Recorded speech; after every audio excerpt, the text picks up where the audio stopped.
Assalamualaikum warahmatullahi wabarakatuh. Saya Amelia Cahya Putri Rivia dari kelas Biologi B.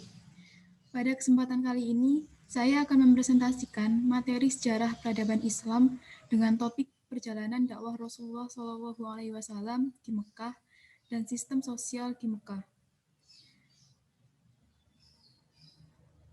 Dari topik ini, saya akan membahas mengenai perjalanan dakwah Rasulullah SAW di Mekah, di mana dakwah beliau ini melalui 2 tahapan, yaitu dakwah secara sembunyi-sembunyi atau siriyah dan dakwah secara terang-terangan. Selain itu, saya juga akan memaparkan hambatan-hambatan yang dilalui Rasulullah dalam dakwah di Mekah ini. Sebelum ke materi inti, di sini saya akan memaparkan secara singkat mengenai masa kerasulan Rasulullah SAW. Nabi Muhammad SAW menerima wahyu pertama pada tanggal 17 Ramadan 611 Masehi di Gua Hira. Kemudian, Malaikat Jibril datang menyampaikan wahyu pertama dari Allah Subhanahu wa taala, yaitu surat Al-Alaq ayat 1-5. Dan selang 40 hari, Nabi Muhammad SAW akhirnya menerima wahyu kedua, yaitu surat Al-Mudatsir ayat 1-7. Selanjutnya yaitu perjalanan dakwah Rasulullah SAW di kota Mekah. Periode atau fase Mekah ini terjadi kira-kira selama 13 tahun, yaitu meliputi 3 tahun secara sembunyi-sembunyi dan 10 tahun secara terang-terangan. Misi kerasulan pertama disebarkan kepada keluarga terdekat, kemudian berlanjut kepada saudara-saudara Rasulullah hingga kepada sahabat-sahabat terdekat beliau. Kemudian, seperti yang sudah saya sampaikan tadi, pada 3 tahun pertama, Rasulullah berdakwah secara siriyah atau sembunyi-sembunyi. Kemudian turut ayat Al-Quran yang menyuruh Nabi untuk menyebarkan ajaran Islam secara terbuka kepada orang-orang. Isi atau inti dari dakwah Nabi Muhammad ini adalah Nabi Muhammad SAW menyerukan Islam serta mengajak orang-orang untuk menghindari perbuatan musyrik. Selanjutnya yaitu tahap pertama dari dakwah Rasulullah, yaitu dakwah secara sembunyi-sembunyi. Nabi Muhammad SAW melakukan dakwahnya setelah diturunkan kepadanya wahyu kedua, yaitu surat Al-Mudatsir ayat 1-7, diturunkan dengan isi perintah Allah agar Nabi Muhammad berdakwah, menyiarkan agama Islam kepada seluruh umat. Surat Al-Mudatsir ayat 1-7 ini artinya, hai orang yang bergemul atau berselimut, bangunlah, lalu berilah peringatan, dan Tuhanmu agungkanlah, dan pakaianmu bersihkanlah, dan perbuatan dosa tinggalkanlah, dan janganlah kamu memberi dengan maksud memperoleh balasan yang lebih banyak, dan untuk memenuhi perintah Tuhanmu, bersabarlah. Diriwayatkan oleh Asy-Syaikhain atau Al-Bukhari dan Muslim yang bersumber dari Jabir bahwa Rasulullah bersabda, ketika aku telah selesai uzlah selama sebulan di Gua Hira, aku turun ke lembah. Sesampainya ke tengah lembah, ada yang memanggilku, tetapi aku tidak melihat seorang pun di sana. Aku menengadah kepala ke langit. Tiba-tiba aku melihat malaikat yang pernah mendatangiku di Gua Hira. Aku cepat-cepat pulang dan berkata kepada orang rumah, selimuti aku, selimut'i aku. Maka turunlah ayat Al-Mudatsir ayat 1-7 sebagai perintah untuk menyingkirkan selimut dan mulai berdakwah. Kemudian dari hadis lain diriwayatkan oleh At-Tabarani dengan sanad yang dhaif yang bersumber dari Ibnu Abbas bahwa Al-Walid bin Al-Mughirah membuat makanan untuk kaum Quraisy. Ketika mereka makan-makan, Al-Walid berkata kepada teman-temannya, nama apa yang pantas kalian berikan kepada orang seperti Muhammad? Sebagian mereka berkata, sahir atau tukang sihir.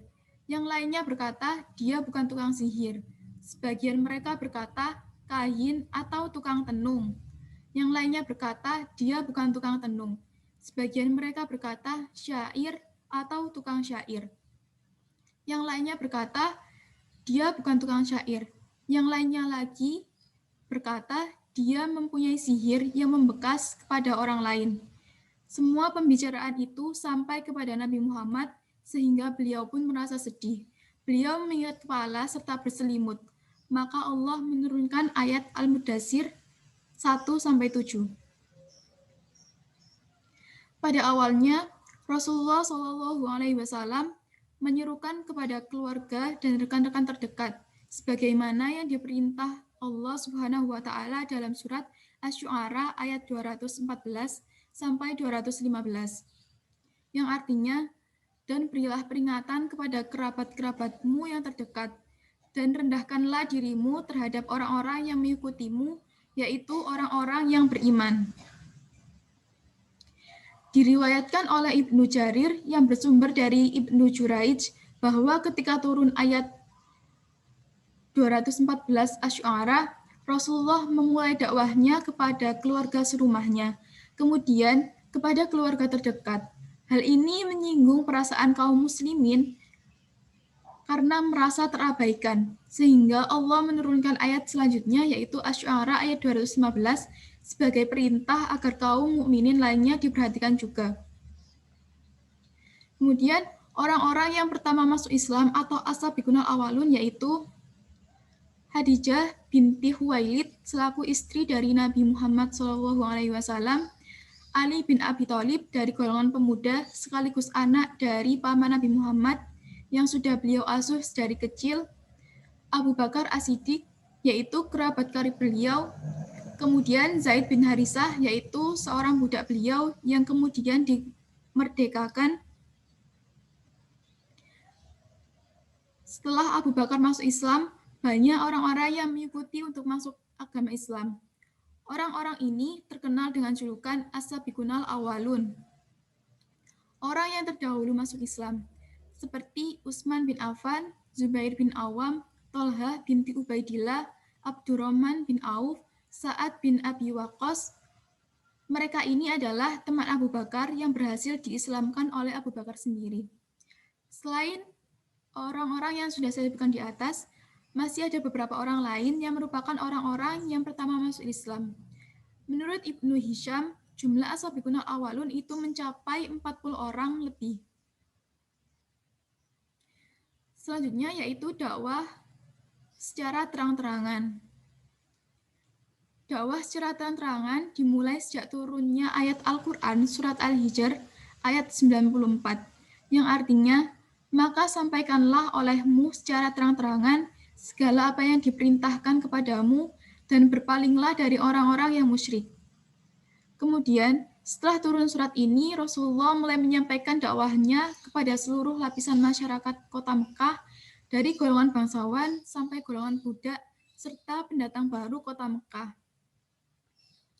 Langkah awal yang diambil Rasulullah ialah Nabi Muhammad mengumpulkan kerabat dekat beliau dari Bani Hashim dan beberapa orang Bani Al-Muthalib bin Al-Manaf. Rasulullah menyerukan Islam kepada mereka, namun dari sekian banyak orang yang datang, semua menantang Rasulullah kecuali Abu Thalib. Abu Thalib juga mendukung Rasulullah untuk melanjutkan dakwanya. Akhirnya Rasulullah mendapat dukungan dari Abu Thalib. Langkah berikutnya yaitu mengumpulkan semua orang di Bukit Sofa. Nabi Muhammad mengajak semua orang kepada tauhid dan iman kepada risalah beliau, serta iman kepada hari akhir.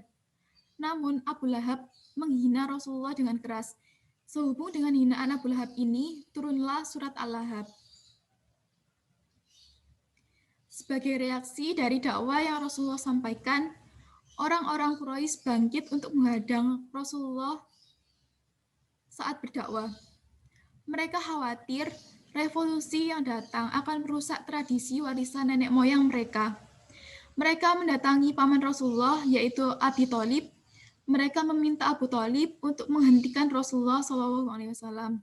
Namun Abu Thalib dengan tegas menolak sehingga Rasulullah bisa melanjutkan dakwah, menampakkan agama Allah dan menyeru kepadanya. Dalam menyebarkan ajaran Islam, Rasulullah menemui banyak sekali hambatan.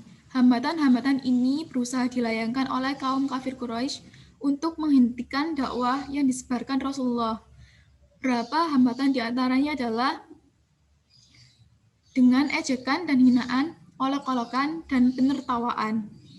Hal ini dimaksudkan kaum Quraisy untuk menggembosi kekuatan mental orang-orang Muslim dan melecehkan orang-orang Muslim.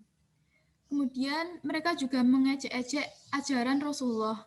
Hal ini dilakukan dengan maksud membangkitkan keraguan-raguan dan menyebarkan anggapan-anggapan yang mencurigai dan menyebarkan prasangka buruk terhadap ajaran Rasulullah dan diri Rasulullah SAW. Selanjutnya yaitu melawan Al-Quran dengan dongeng orang-orang dahulu dan menyibukkan orang-orang dengan dongeng-dongeng tersebut. Hal ini dimaksudkan agar orang-orang meninggalkan dan melupakan Al-Quran. Kemudian, mereka juga memberikan beberapa penawaran, dan dengan penawaran itu, orang-orang Quraisy berusaha untuk mempertemukan Islam dan jahiliyah di tengah jalan.